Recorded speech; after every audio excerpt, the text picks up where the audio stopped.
More than 250,000 businesses have opened back up, including 50,000 in this first quarter. That's the highest level since last summer. For more on how and where America is getting back to business, let's welcome in Justin Norman. He's Vice President of Data Science at Yelp. Justin, welcome. Thank you. So let's start with the new openings, because I think we understand the reopenings. But more interesting to me is what kind of new businesses are opening. I understand that it's really picked up in the first quarter of this year.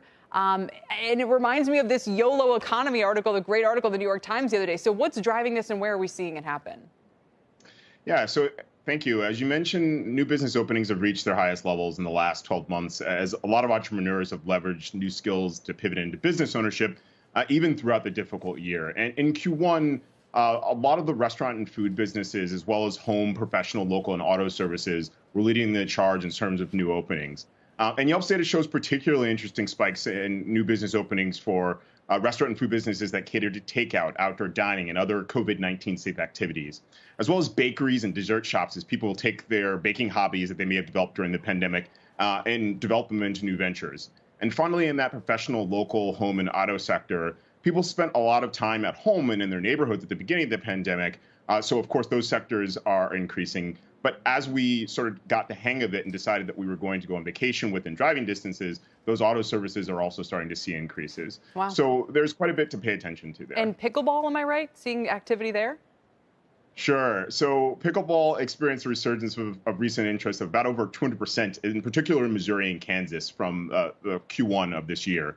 And so really it's in that same category of activities which are outdoor, give you the ability to be social, but also be safe at the same time. So I guess what I'm trying to understand is there a kind of new trend that where people are either leaving maybe corporate jobs or they were not able to go back to what they were doing and jobs were unsafe because of COVID. And they said, I'm going out on my own. I'll take the chance. And I'm looking towards the reopening. I mean, is that what's happening? Do you have any sense of what age groups we're talking about?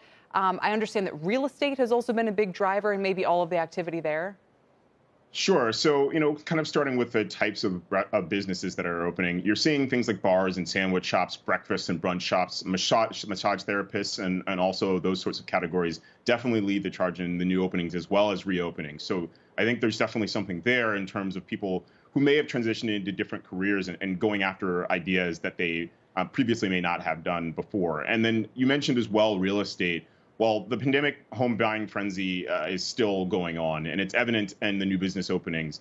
Every state in the U.S. saw more than a 90% increase in consumer interest for real estate agents compared to Q1 of 2020. Wow. So that means that people are in new locations, and they're also in a different work and home situation than they were at the beginning of the pandemic, which, of course, is a great precursor to starting new businesses in different locations. Is all this sustainable? So it's really difficult, of course, for anyone to predict the future. We don't know what exactly is going to happen. But what we have seen is that the result of some of these new businesses the new business is a result of innovation. So you see things like digital delivery of people's businesses in beauty, for example. You see things like being able to deliver curbside pickup for even a retail. And in the restaurant sector, a lot of the outdoor dining that's happened in things like slow streets and safe streets is also leading a lot of the opening and engagement. So many of these factors are brand new in the pandemic. And so we're going to have to take a look over time to see if they're sustainable. But certainly they can exist in both the pandemic and post-pandemic world. Yeah, no, it's fascinating. I guess my final question, since you are the data science guy, do you know, is it even more activity? Can you give us a little glimpse yet?